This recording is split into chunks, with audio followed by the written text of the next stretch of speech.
New York, big city of dreams. I'm coming straight out. New York, big city of dreams. NYC.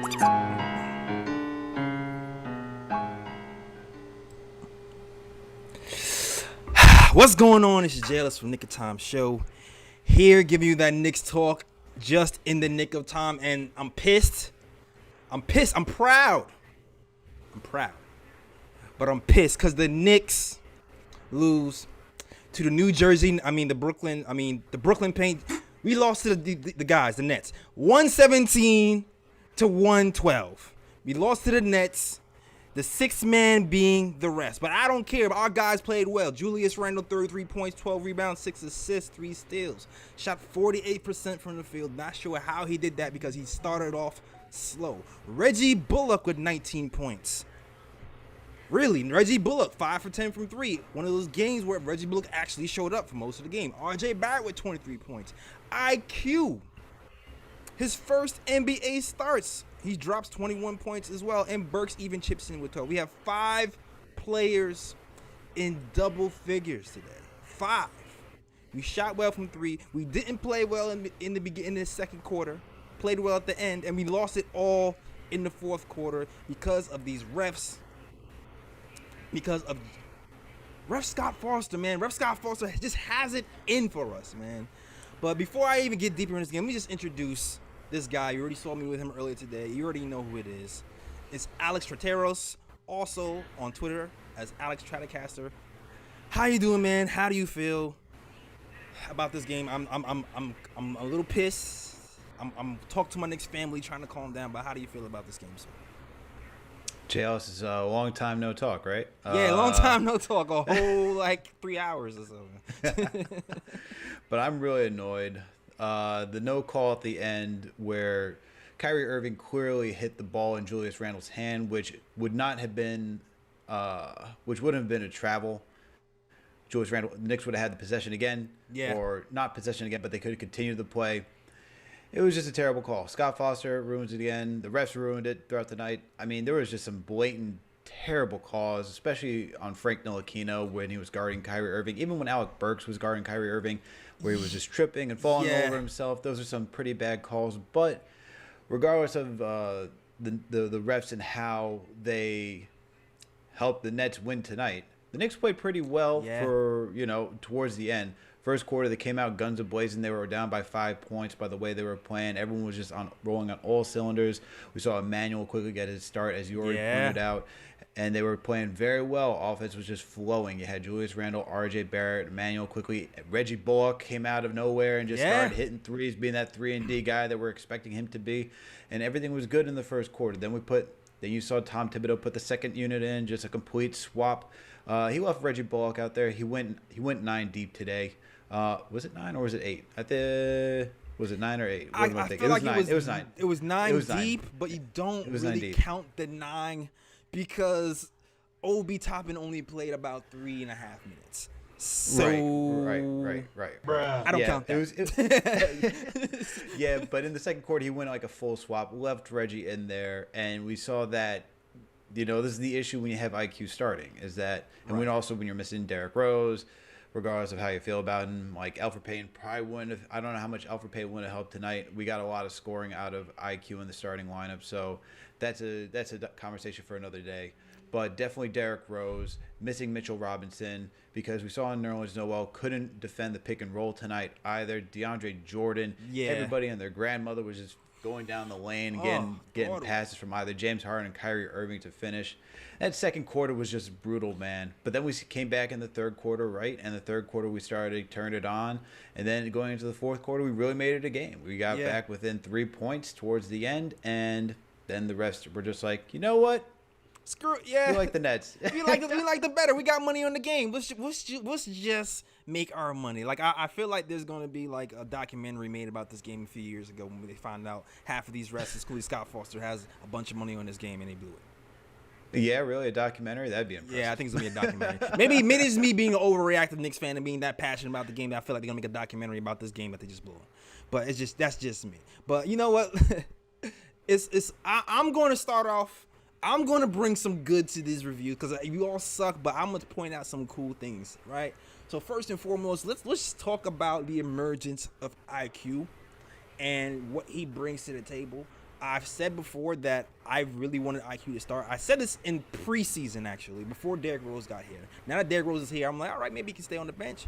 But I always wanted to see him with the starting unit because I do feel like there's opportunity on the offensive end for IQ to play off of Randle and RJ. And you saw it today. You saw it today when in the first quarter, especially, you saw the Nets really doubling at the foul line. And whether it was RJ, Mitch, or IQ, whenever they try to penetrate, go to the foul line, they were able to get kickouts and make shots. Reggie Bullock was on today, and he was able to make those shots, and it made things easier for us. Also, IQ, in that first quarter, he was playing more of a team ball. He was able to collapse the defense. They didn't want him to go to that floater, and he was able to get some easy looks for Randle and RJ. And I felt like the synergy between those three in that first quarter on the offensive end, I'm sorry, even four on the offensive end, because Reggie Bullock was a flamethrower today, really showed out. And even though, they scored 35 points, we scored 30 points, and you really just saw what Quickley, can bring to this first unit on the offensive end, Absolutely. And I think that's the good thing, what we got to see out of IQ. He stepped up to the challenge. I mean, it was tough having to play against Kyrie Irving and James Harden tonight, and he did a good job, especially being on Kyrie for the most part. So I like that he was able to attack offensively. I mean, defensively, it's just a nightmare to ask IQ to just try to be a pest on Kyrie, So I wasn't expecting much, but he came out, he balled out, and I think moving forward, we got to see how he can do against another team. Like, we got the 76ers coming up, right? But I want to see him against, Orlando and see how that team kind of, meshes against a team that's kind of in the same, echelon as the New York Knicks. So that's really going to be the true testament. We know that the Brooklyn Nets, Milwaukee Bucks, and the 76ers they're top-tier teams in the East. And those are not the teams that we want to really, that will give us, a good gauge of where IQ stands, although he did a really good job tonight. I'll say that, but we'll see how he is on the defensive end. I'm talking about being more specific. Offensively, we know it's going to be there. We know what it is. We know what it is. Yeah. But defensively, kind of a tough task. So we'll see how he is with the other players because he's still got to develop. But it was a great showing from him tonight. Definitely a great showing. Yeah, he lost Kyrie on a few plays, but overall, I feel like he was in his grill for most of the night. But it's Kyrie Irving, so you can't really ask that much of him guarding Kyrie Irving the way he was going. Now, when Frank got into the game, the defensive pressure picked up, but in that second quarter, you saw the offense wasn't really there. But I mean, and also, in the third and fourth quarter, Frank contributed to that run on a defensive end. He just couldn't get a shot. But I'm gonna give Tom Thibodeau some props because we saw. Listen, the danger of starting IQ is what we saw today, right? I was against starting IQ once D Rose went down because of the lack of scoring with the second unit, and that's what got us that 18-point hole. In the second half, though, he adjusted. He didn't have the complete second unit in at the same time for long stretches. He kind of staggered the minutes. And I think moving forward, if you're choosing to start IQ, that's what you have to do. There was a portion of the game we saw RJ run with the second unit, and that's when we started to make the run. You also saw, Randle getting extended minutes with the second unit, and we also closed the gap there as well. So, I mean, we have to kind of be more cognizant of, who do we have on the squad? And I'm not sure how long Derrick Rose is going to be out, but if he's out for another game, we definitely have to keep in mind that we cannot have a unit of Frank and Alec Burks trying to carry the load on the offensive. That was just abysmal. That offense was just downright putrid. I mean, that's where the Nets started to open up the floodgates, right? So that's the concern, as you pointed out, with IQ being in the starting lineup. You could probably ask, what would Derrick Rose be in that second unit? But I don't think he would help that much because you still need someone who can just shoot Right. and just be a fool. Like we see how inconsistent Burks was tonight, right? I think he went 3 for 10 tonight from the field. Yeah, he went 3 for 10, 2 for 6 from 3-point range. So he shot 33% from 3, but 3 from 10 from the field, that's not what you want. No. From like a guy who's supposed to be this microwave scorer. And this is the issue with like our wings is that they're so inconsistent, right? So if you have someone like D Rose, Frank, Burks, Obi, Taj, you're not getting a lot of offense. So IQ, this is where I'm like a big proponent of like just balancing it out for this season, especially with IQ coming off the bench, because moving forward, like, yes, we need it tonight. IQ played a lot of minutes tonight, and that's fine. You can still get IQ a lot of minutes, Right? You know? But definitely like playing him with the second unit, it would alleviate that that like deficiency in scoring, and you know. Yeah, It would just be rough. It's just gonna be rough. Yeah, exactly. And you saw that. I saw there was a moment where IQ kind of came out a little bit early, and then he came back in with that second unit as well. And I seen people on Twitter, they were getting on IQ for chucking. They was like, "Why isn't he passing the ball?" And I'm gonna tell you this, and I might sound crazy, but I didn't care. I didn't give a damn. I did not give a damn that he was chucking because there was a portion of the game. I know Randle finished with some insane numbers, right? But there was a portion of the game where Randle reverted to no handle Randle. He reverted to last year's Randle for a second. He was jumping up in the air. He was throwing passes all over the place. He looked like he was tired. I think the pick and roll. I think the energy he was exerting on the pick and roll between James Harden and Jeff Green in that first half wore him all the way out. And by the time it got to him playing defense and closing out on shooters and chasing Jeff Green around, he just didn't have it. And I feel like when he doesn't have it, that's when the turnovers come for Randle. And that's when the laziness comes. And so when Randle checked out and, it seemed like RJ was bottled for a second and IQ was chucking, I'm like, this is our best chance to score. I can't even be mad. And I think the coach even saw it too, because it seemed like he called a timeout to give him the green light to me. I don't know if that's what they said, but that's what it looked like to me. Am I crazy? No, I don't think you're crazy. I think IQ's a specialist right now, right? He's not the complete player that we expect him to be. I don't think he will be this 5 years into his career, but coming out of college, we knew he's just primarily a shooter and a guy who has a floater, and he can just attack the lane to use that floater, right? He doesn't attack the lane. He doesn't finish well around the rim right now. He's not making the crazy advanced reads when it comes to passing. He's not doing the hockey assist that we could see from like a Chris Paul or anyone like that, right? Right. But when you see that he can drive and kick, he can swing the ball really quickly. He has that fluidity in him, right? But as of right now, like, coach is going to tell him just, hey, go shoot. Like, we need you to shoot. You are our best shooter. You are our best chance to dig us out of a hole if we need some three-point shooting. Because between him, Burks, Reggie Bullock, it's going to be IQ. I mean, we can debate Randle because Randle's shooting over 40%. Right, exactly. But other than that, like, RJ shooting well 2 from 3. He's around the league average right now. But IQ is like, he's your shooter.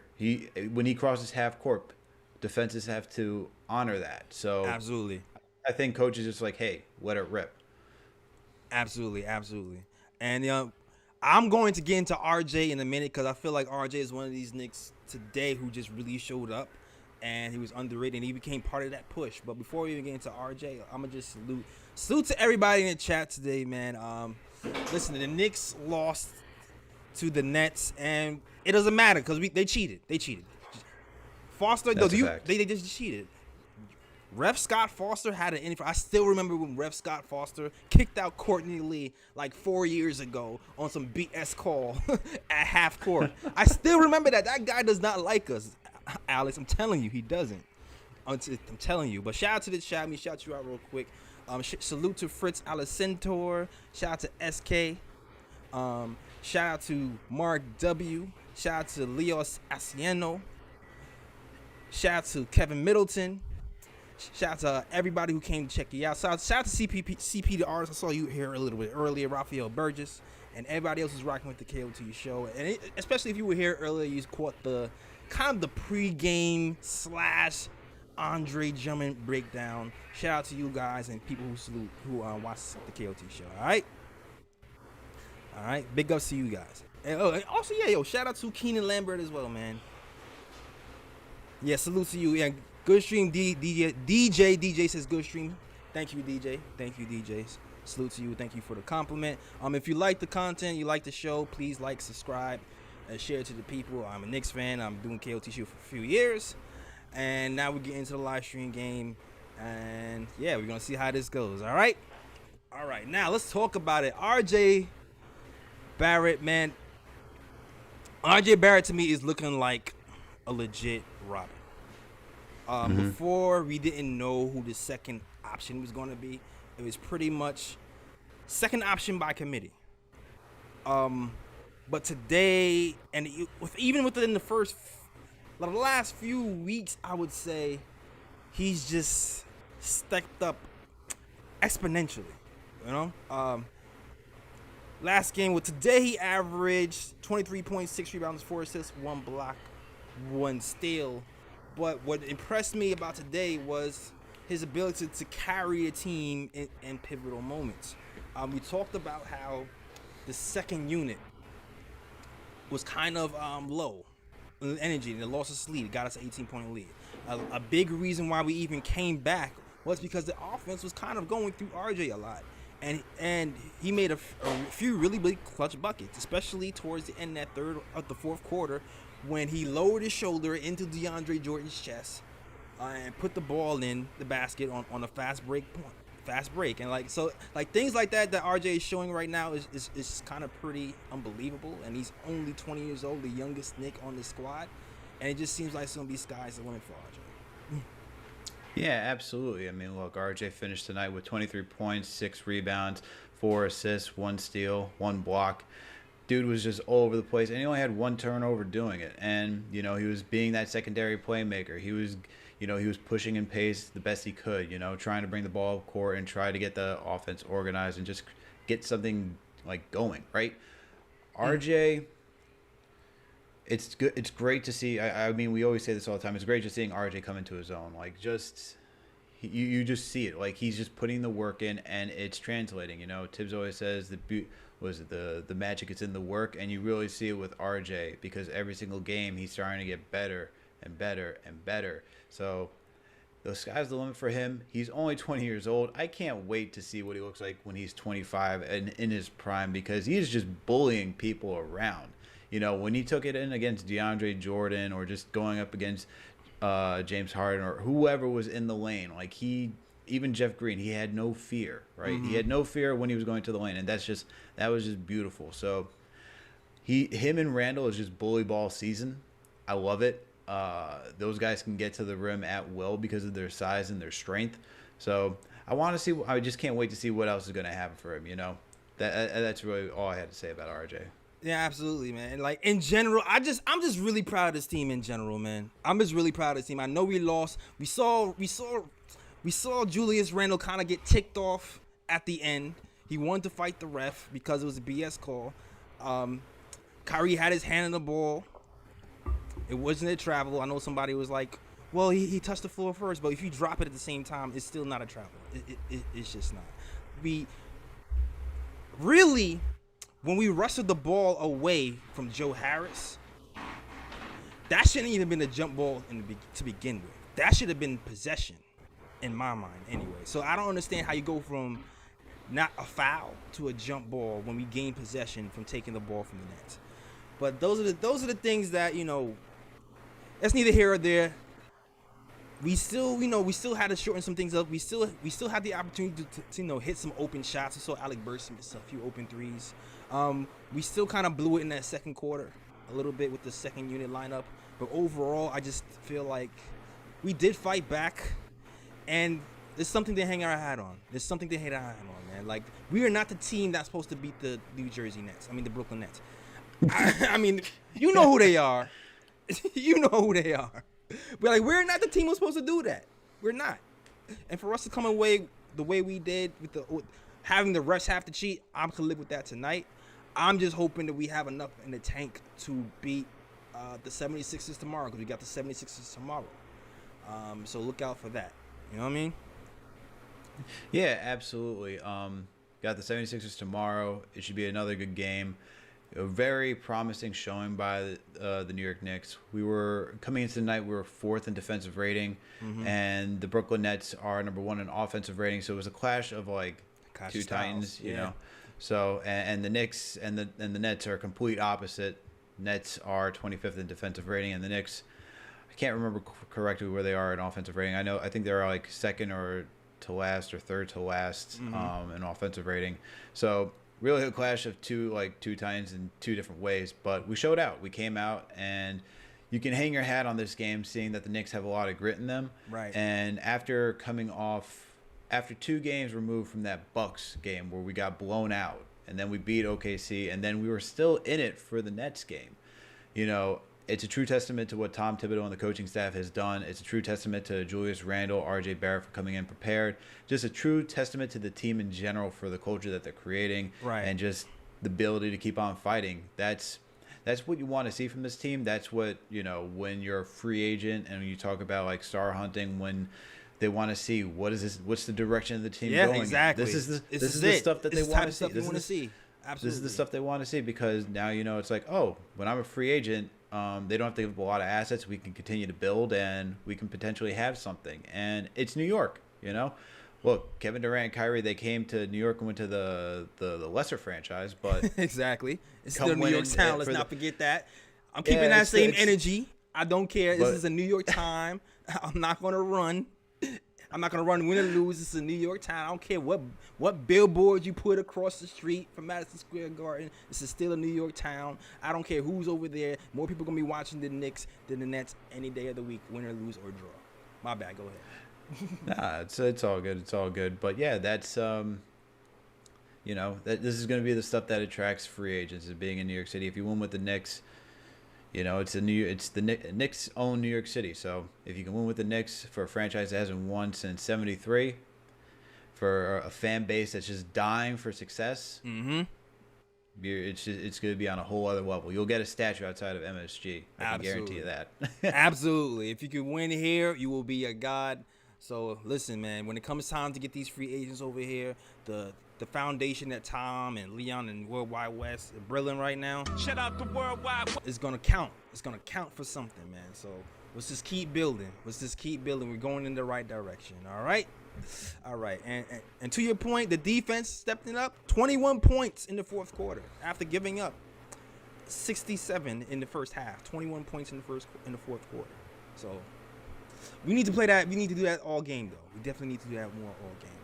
So, shout out to Tom Thibodeau for going small on the defensive end, because Nerlens Noel only played 20 minutes. He went small, and we were able to kind of contest those threes and switch out better.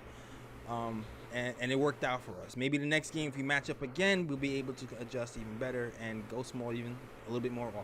You know what I mean? All right. Now, salute to the chat, man. Everybody here, salute to you guys. Also, man, big shout out to SK. He's a huge supporter. Sends 2 super chats today. Shout out to you, SK. He says RJ is not athletic as some past greats, but he is skilled, strong, and has the perfect mindset to be great. Proud of Jay Ellis and Alex for putting out good content after such an important game. Salute to you, SK, man. Always a huge supporter of the show. He sends $20 actually. And yeah, you're absolutely right. And the thing is, people kind of get caught up on the athleticism bug, like, oh, who are you? He's not that athletic. He can't do this, can't do that. But all in all, what really matters is your skill set. We have Luka Doncic out of here, who's not the most athletic guy, but people are considering him one of the best players in the NBA. So as long as you know your angles, as long as you can shoot, things can open up for you. And the thing that RJ has is his strength. He saw how he dislodged PJ Tucker last year when the game was online. He dislodged DeAndre Jordan when he went to the hole this year to get an easy bucket to cut the game. Like, that's great players will find a way to utilize their strengths and weaknesses. And even though it doesn't have the quintessential athleticism to put in dunks and do windmills and sprint at high speeds, he still gets buckets, and the shooting is coming around, and it's just going to open up the rest of the game, of his game, and especially the playmaking too. The playmaking is coming along as well. All right? Yeah, absolutely. It's coming along, and we'll see it. And you know, I want to touch on that athleticism thing because you're absolutely right, Jay Ellis. Like, you don't have to be the super hyper athlete to be successful in this league. Like, we see Luka Doncic, right? RJ Barrett is not super. He's athletic, but he's not super athletic. You don't need to be crazy super athletic to be successful. There's a lot of guys who aren't. So just be patient. As long as RJ understands his body and how to create, like, that's fine. Like, exactly. Kawhi Leonard's not the most explosive guy there is, and he's got a little herky-jerky to a slow motion, but yet he can just still get to his spots, find the right angles, and just knows how to use his body and has good body control and just finish. So that's all RJ really has to do, and then the sky's the limit for that kid. Exactly, sky's the limit. And also salute to Michael Parker, who sends a $10 super chat. Says salute my bro Jay Ellis and Alex, and salute to Knicks Nation. Yes, salute to Michael Parker, man. Always support KOT show as well, man. I'm glad to have you guys here. And yeah, let's go through the chat one more time before we roll out. And salute you guys for watching, man. Shout out to Fritz again. Yo, Young Simba is in the shout out to Young Simba's in the chat. Salute to you, bro, man. Glad to see you over here in the chat rocking with us. You do that so well. It gets me every time. Yo, I was a Lion King fanatic. I've seen that movie so many times, man. I could recite like the lines verbatim sometimes. Even the death scene when Mufasa falls off the cliff and he's like, Papa. Oh man. Yeah, it always gets me. I'm not gonna do that because I want nobody else to cry after this. But touching scene. All right. But shout out to everybody in Knicks Nation. Shout out to Gregory Castillo, always holds me down as well. Tell him Alejandro Gregory Lee. He says the Nets are a joke. We had not one superstar and made this game close. The Nets needed help from the rest. We beat ourselves, but overall, the refs helped the Nets put out the win. Now, you're right. You're right about that. For sure. Yo, shout out to my guy, Ronnie Sandy, man. Ronnie is my actual real friend in real life. I went to college with him. Shout out to Yanni Sandy. He says, yo, Brooklyn Knicks. Yo, what if, this is how he really talks in real life, too. RJ comes off the bench for the next few games for the points. His offense is kind of similar to Randle. Thoughts? My thoughts are, I don't want him coming off the bench. We kind of talked about this a little bit earlier. What I think we should do, though, is stagger our minutes a little better. We have a lot of firepower with we have a good amount of firepower right now with RJ and Randle, but maybe we should sub out either RJ or Randle a little earlier at times, and then have one of those guys run with the second unit to give those guys some stability. And that's especially if we're going to start IQ in the starting unit. That's how I think we should handle that moving forward. Any thoughts on that, Alex? No, you said it right, Jay Ellis. Like, we're not going to have RJ coming off the bench. Come on. Like, he's the Robin to Julius. Like, we need that. We need him in the starting unit. He's solidified through his play that he deserves to be in the starting unit. Like, absolutely. Sure, those couple games that he's like was benched in the fourth quarter because he wasn't having it, but he's having it now, and he's coming on strong. So when he is, you got to reward him, and you give him most of the minutes, which he's earning, and he's going to be a starter. Like, you don't need to. It's IQ that needs to come off the. We need IQ off the bench. Yeah. And then, as JL said, it's staggering the minutes. Tom Thibodeau has this thing where it's like a hockey, like you just clear everyone out and bring everyone else in. It's like we can't do that on most nights. And tonight was like a night where, I get it the first time you try. You're like, all right, let's see if the bench has anything going so I can give my starters a rest, because if they do have it going, then we're being efficient at that point. Right. He tried it out, it didn't work, and then he realized, like, okay, I can't go to Obi tonight. Frank could come in and do some defensive stuff. Even though he didn't score the ball, he did play defense very well. Had some BS calls, by the way. But oh my gosh, that's a whole nother story. I was trying to wrap it up without getting pissed, but go ahead. Yeah, that's a whole other story. That's good. That needs its own podcast to discuss. I'm sorry. I mean, man, I'm going to channel my boy Ryan. I know Ryan wanted to be here, man. I'm just gonna whose man's is this, man? These refs, bruh. Between Frank getting fouled out with 2 or 3 of those fouls just being some complete BS, especially the last one when Kyrie Irving just tripped over his own foot and it ended up being a 2 free throws. Like, what the? Bruh. How is that? Yeah, I don't get it, man. I really don't get it. On top of the Scott Foster stuff, on top of, man, I don't even want to listen. We've gotten beat. We've beat. The Nets are a good team. The Nets are absolutely a good team. Mm-hmm. But man, they had all the help they needed tonight, man. They really absolutely. did.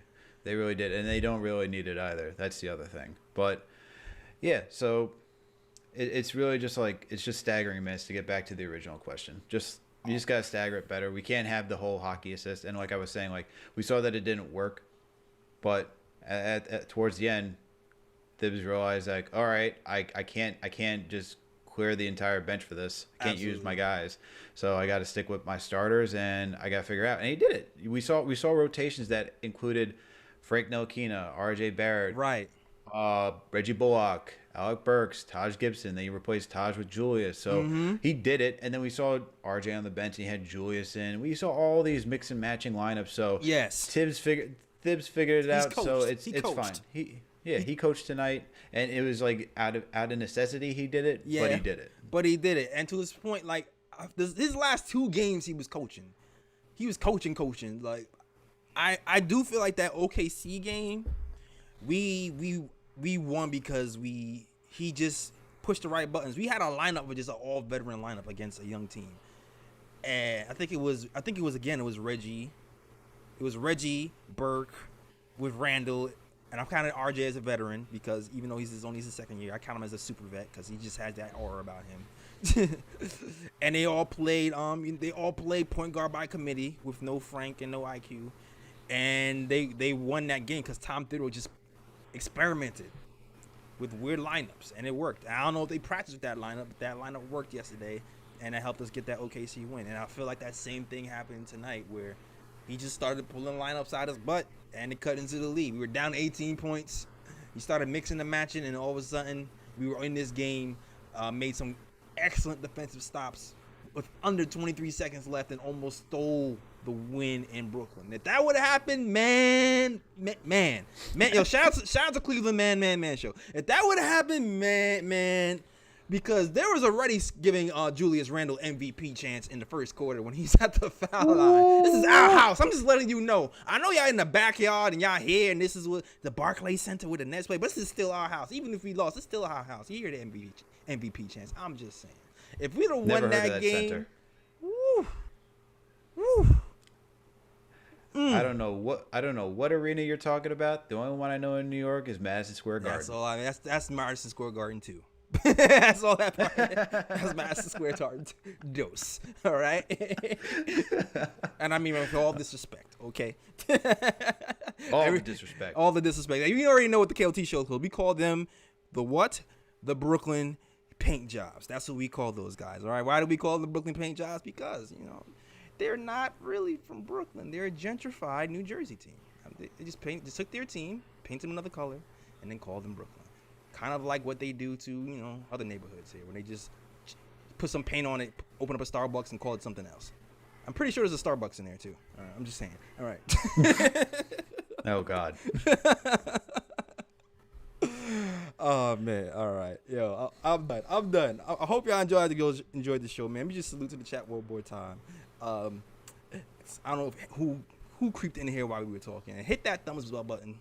Please, if you love, like, subscribe to the channel, and yeah, if you love this content, you love the show, donate super chats, and and also cash apps and PayPal's are also welcomed as well if you don't have access to the super chats as well. All right, that is also an option. It helps grow the channel. Buying mics. Somebody was complaining about there was a hum. I'm gonna try to fix that. Video. It helps this build, and also helps pay for the writers and Fritz, Ken, and all those guys who contribute to the KOT show as well. All right, cool. All right, so shout out to everybody: SK, Mellow Fellow, Oriko Saki, Young Simba.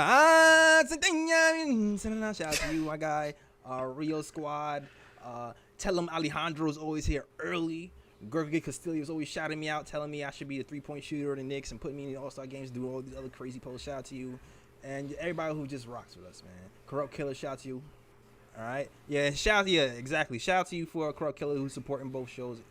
Knicks Fan TV, Knicks Time Show. Shout out to you for supporting both shows, all right? Cool.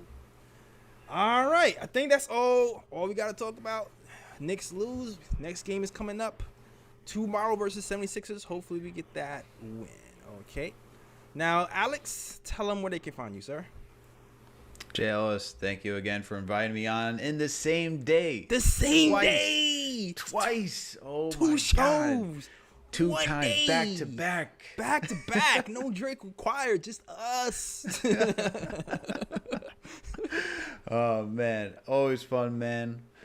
Thank you for inviting me on. Love talking Knicks with you. For everyone out there, thank you for tuning in and listening to this post-game show.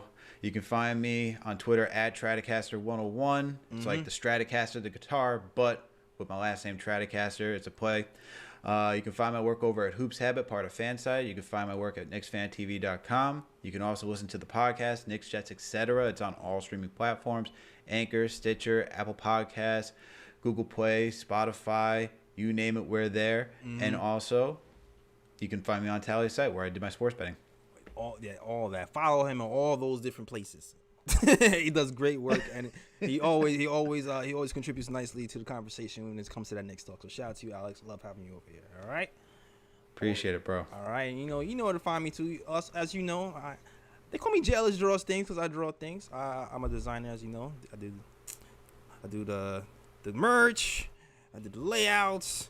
I do all that type of stuff. Illustrator, I do all that type of stuff. If you want to see some drawings, you can find me on Instagram. If you want to follow Knicks stuff, you know what to do. You go to the KOT Show on Twitter. If you want to see us on Instagram, go to the Knick of Time Show on Instagram. Also, you can go to our blog at theknickoftimeshow.com. Fritz just dropped a new article talking about the forwards that are available, so definitely check that out on theknickoftimeshow.com. And shout out to all the other writers as well. Fritz, Ken, Rob, Mikey, all those guys who contribute. Shout out to you guys. I appreciate you a lot. And yeah, also subscribe to our SoundCloud, iTunes, Google Play, Stitcher as well. And if you like this show too, please like, subscribe, share, tell a friend to tell a friend. All right? Cool. That is our show. We are out of here.